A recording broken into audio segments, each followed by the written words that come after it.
O senador Eduardo Braga está no grupo Difusora, na rede difusora de rádios, e está também agora, neste momento, nos estúdios da Band News Difusora 93.7 FM, para falar de política, falar sobre assuntos importantes relacionados ao Amazonas, entre eles a questão do IPI. E aí eu convidei de volta a Rosiane Carvalho, que está de volta aqui conosco também para mais essa entrevista. Muito oportuno a gente ter o senhor aqui na rede difusora de rádios hoje, senador, para falar sobre essas questões e ter o posicionamento também de mais um integrante da bancada do Amazonas quanto a esse tema que está deixando todo mundo aí muito preocupado, muito apreensivo em relação ao polo industrial de Manaus. Primeiramente, bom dia. Obrigado pela presença aqui conosco. Bom dia ao pessoal da Band News Difusora FM. Bom dia também a todos que nos assistem e nos ouvem pelas diversas plataformas. Dizer que essa questão do IPI é muito grave.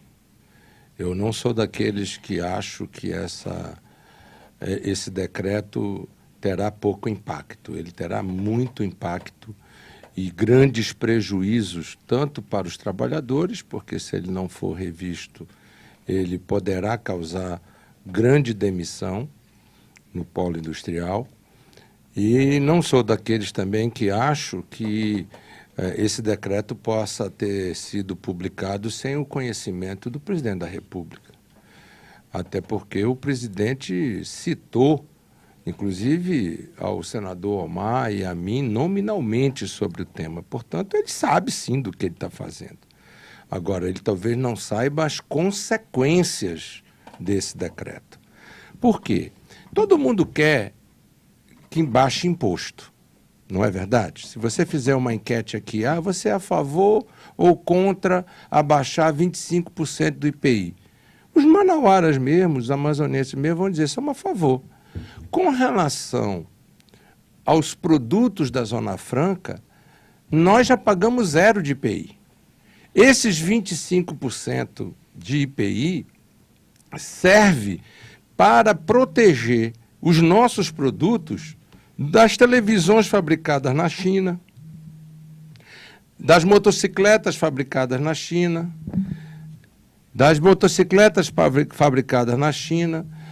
dos bens de informática fabricados na China. E vocês e nós não podemos esquecer que muitas das fábricas aí dos bens de informática, elas estão dentro da Zona Franca e fora da Zona Franca.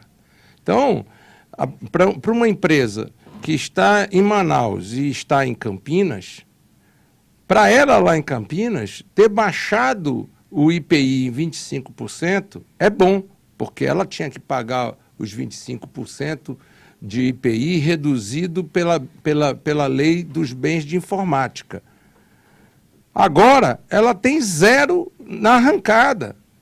Mas aqui na Zona Franca, nós que pagávamos 0, vamos ter que reduzir 25% a nossa vantagem em relação ao produto importado.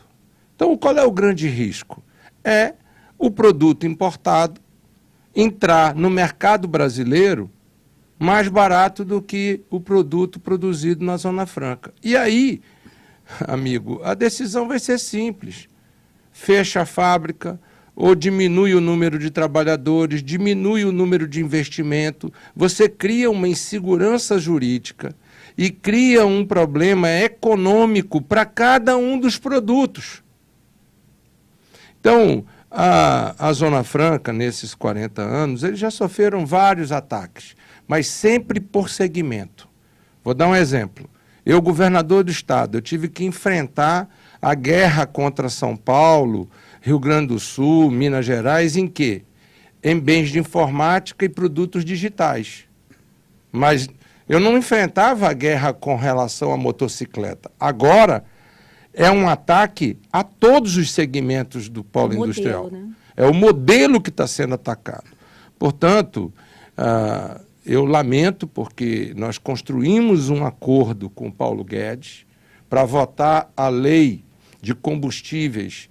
Ele fez um acordo conosco de que republicaria o decreto, tirando os 25%, ou seja, mantendo a redução dos 25%, mas excepcionalizando os produtos com processo produtivo básico. Portanto, não significa dizer que ele não possa baixar os 25% para o resto da indústria e excepcionalize a Zona Franca de Manaus. Esse é o ganha-ganha, porque aumenta a competitividade brasileira fora da Zona Franca, mas preserva o modelo Zona Franca de Manaus. Não faz isso por quê? Porque ele não acredita no modelo Zona Franca, porque ele é contra o modelo Zona Franca. E essa é uma forma dele poder nos atacar. E a aliança que nós, ao longo de anos, sempre tivemos com o Norte e o Nordeste, nesta matéria nós não tivemos a solidariedade por falta de articulação do governo do Estado do Amazonas. O governo do Estado do Amazonas tinha que procurar aliados que representassem votos no Congresso Nacional ao favor da Zona Franca. Tinha que ter enfrentado o governo federal com a institucionalidade de governo do Estado do Amazonas. Porque nós, seja eu como senador da República, seja o Omar, seja o Plínio, nós podemos fazer isso, eu inclusive pela minha bancada, porque sou líder do... O senhor fez, né? E eu fiz. Colocou um monte de destaque, né, no orçamento. Perfeitamente. Mas, com o apoio da nossa bancada no Senado e com a participação do Marcelo Ramos, nós não estamos pautando o orçamento da República no Congresso Nacional como uma represália, buscando o quê? Garantir o polo industrial de Manaus. Esse é o nosso grande desafio. Mas o governo do Estado, o governador do Estado, ele tem um papel institucional que não pode ser substituído, não é substituível. Ele é o grande articulador com os governadores da Amazônia e com os governadores do Nordeste. Sempre foi assim que nós conseguimos sobreviver aos ataques da Zona Franca. Desta feita não houve. Houve uma passividade, houve uma omissão e, lamentavelmente, houve o primeiro decreto em março. Esse decreto em março foi prorrogado no começo de abril e agora, em véspera da Sexta-feira Santa, um novo decreto veio tirando a trava de 1º de maio.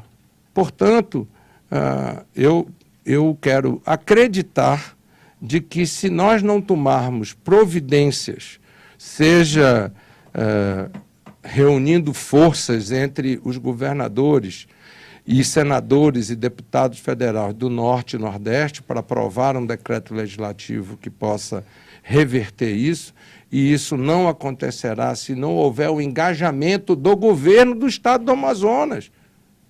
O senhor reuniria com o governador Wilson Lima para tratar desse assunto? Jane, eu reúno com qualquer um.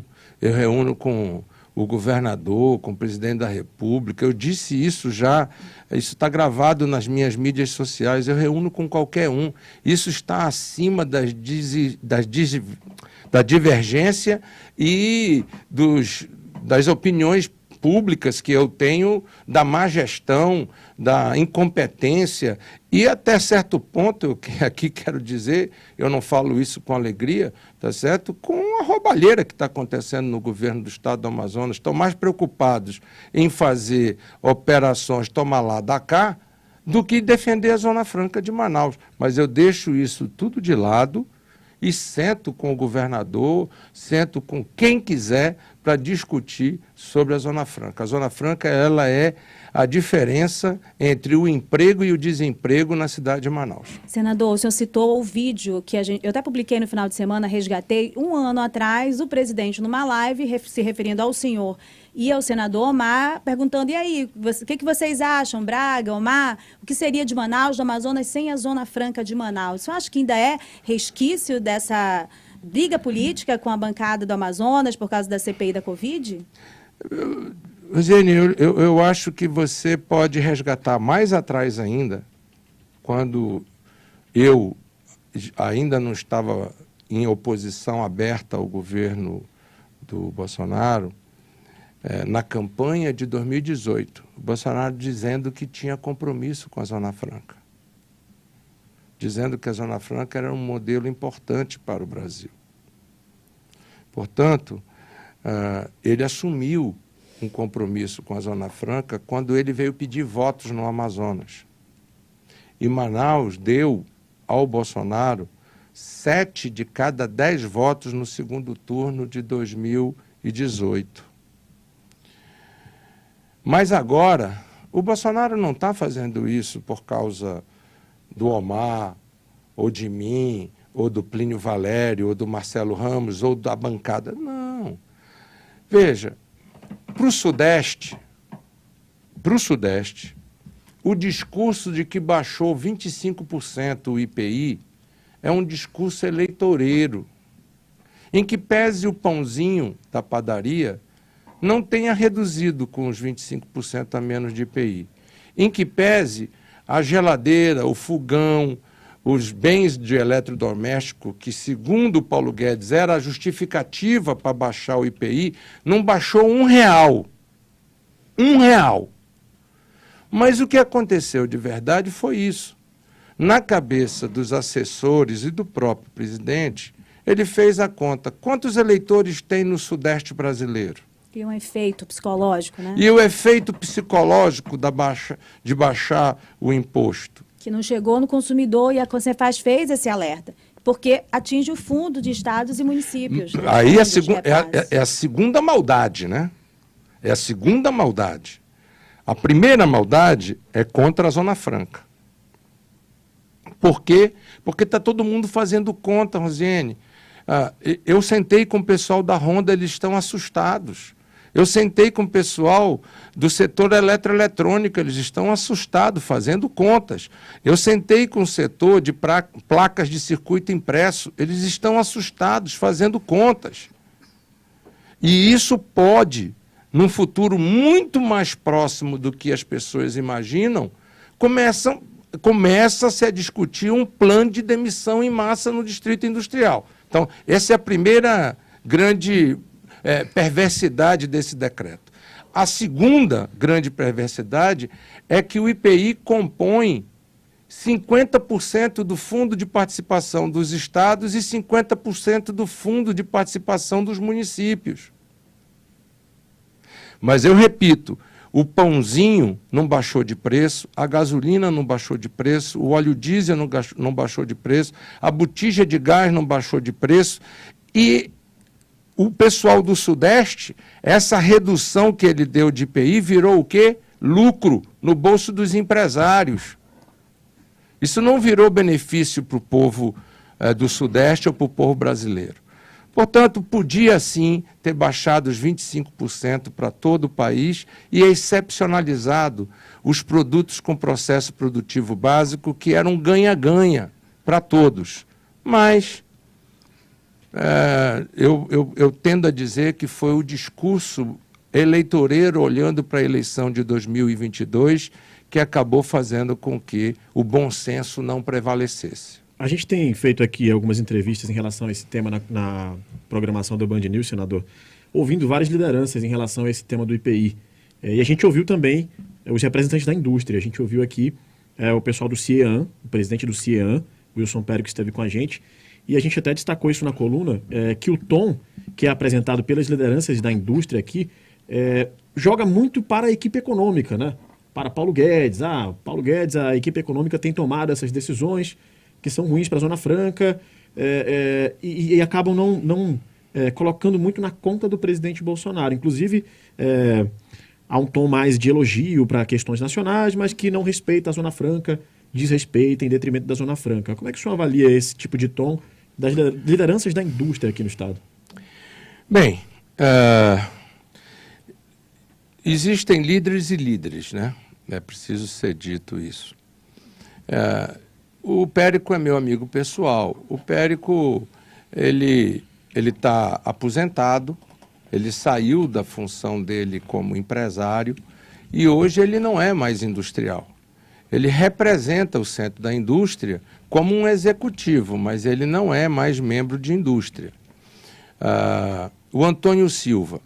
O Antônio Silva sempre foi do Grupo Simões, como poucos sabem, mas o Grupo Simões foi a gestão do Grupo Simões agora foi assumida pelo grupo cearense, comandado pelo Tasso Gereissati, né?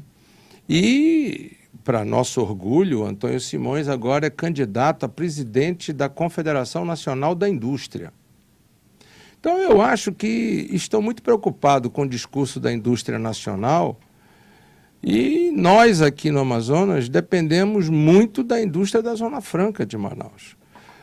Em tempos passados, eu vou dar um exemplo. Quando o Serra era ministro do Planejamento, o Serra não queria reconhecer o crédito presumido da Zona Franca.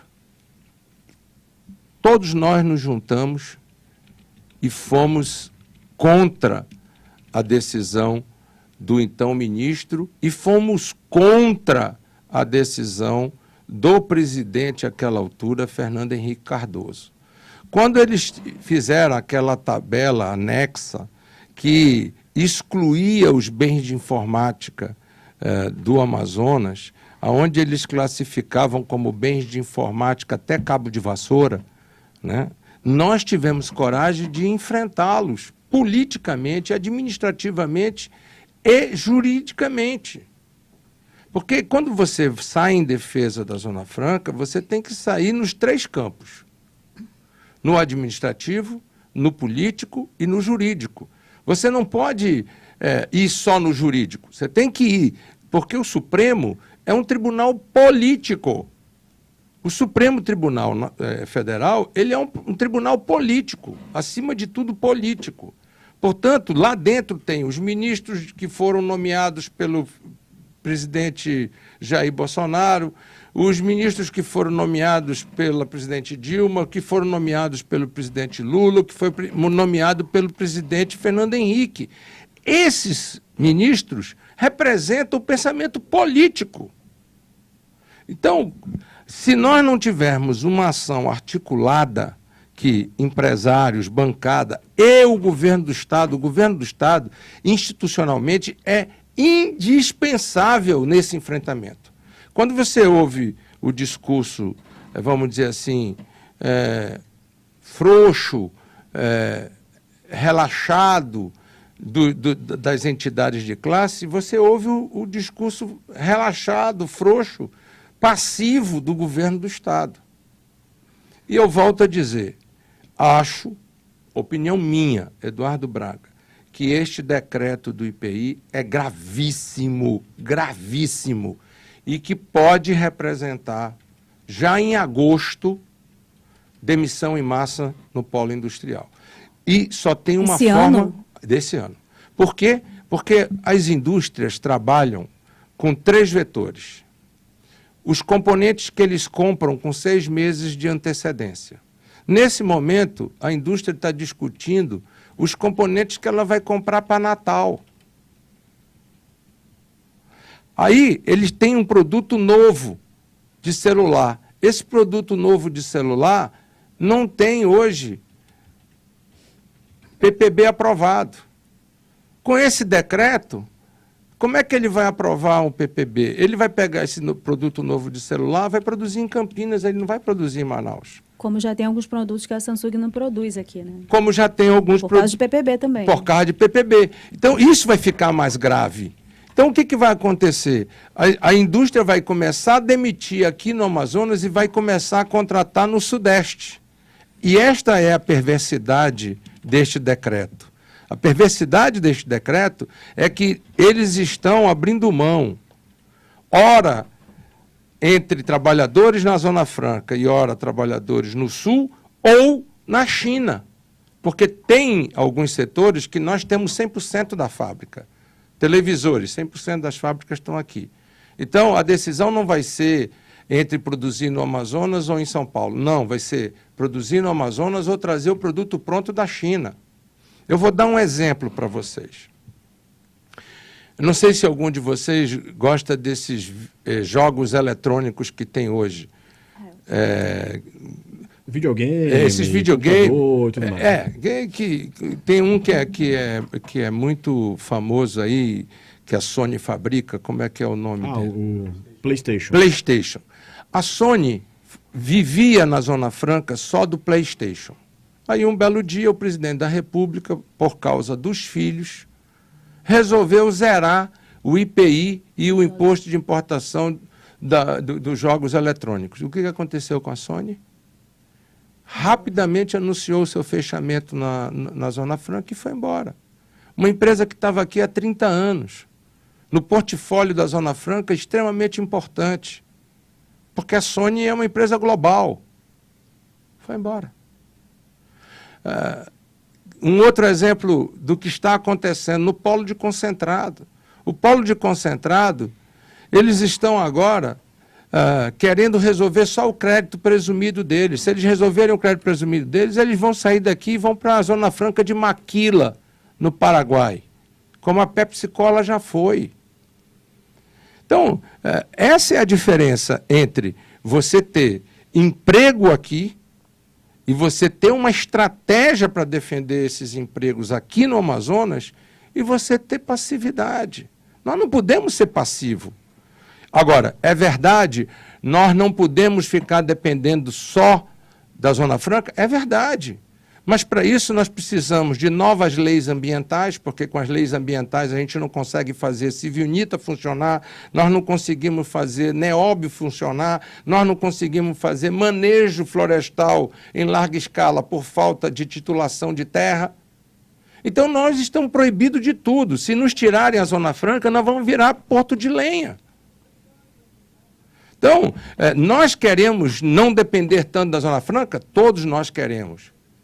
Mas, para isso, nós vamos levar 2 décadas e precisamos de uma nova lei ambiental.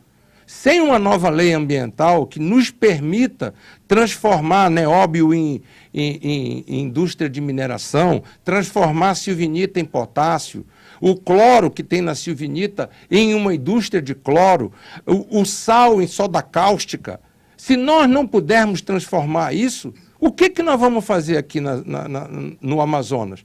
Nós vamos derrubar a floresta ilegalmente para matar a fome dos nossos filhos. Mas, enquanto isso, seremos perseguidos. Viram o que fizeram recentemente? Tocaram fogo em tudo, trataram todos como bandido e com todos que estavam envolvidos naquela mineração de aluvião do Rio Madeira, que é antiga, que é muito antiga, trataram todos como se fossem do narcotráfico. Portanto, não é simples. Não é simples o que está acontecendo. Eu me recuso a entender o que alguns políticos estão fazendo. Em nome, sabe de quê? De não apanhar nas redes sociais. Amigo, eu digo com toda a sinceridade, eu não estou no Senado da República para ter medo de defender a Zona Franca, ou para ter medo de defender o meu Estado. Doa a quem doer. Quem me colocou lá não foram os eleitores do Bolsonaro, foram os eleitores que acreditaram em mim. Em 2018, eu fui candidato sozinho no meu estado. Abaixo da vontade de Deus, eu conversei com o povo e ganhei uma eleição dificílima. Portanto, eu vou honrar até o último dia da minha história de vida pública com os meus compromissos. Essa é a diferença entre Eduardo e outros. Senador, agradeço demais a sua participação com a gente, falando de forma muito esclarecedora em relação a essa questão do IPI e das consequências que elas trazem para o estado do Amazonas e até para o Brasil mesmo, né? A gente está agora em 9h59, 10 horas, a gente tem que devolver para a Rede Nacional, para a Rede Band News. Então, eu lhe agradeço aqui a participação. Eu só quero dizer uma coisa que eu acabei não falando. Eu quero parabenizar o Dia do Índio, que é um dia muito especial para todos nós. Fica para uma próxima oportunidade a gente falar sobre mineração em terra indígena e qual a minha opinião, mas eu quero aqui externar os meus respeitos e os meus mais sinceros votos de parabenização a esse povo tão querido que é o povo indígena do estado do Amazonas. Muito obrigado, senador Eduardo Braga, falando conosco aqui na Band News Difusora FM. Outras entrevistas virão também. Obrigado, senador. Obrigado, Rose. Obrigado, equipe e ouvintes. Obrigada. Agora a gente volta à Rede Band News FM Nacional.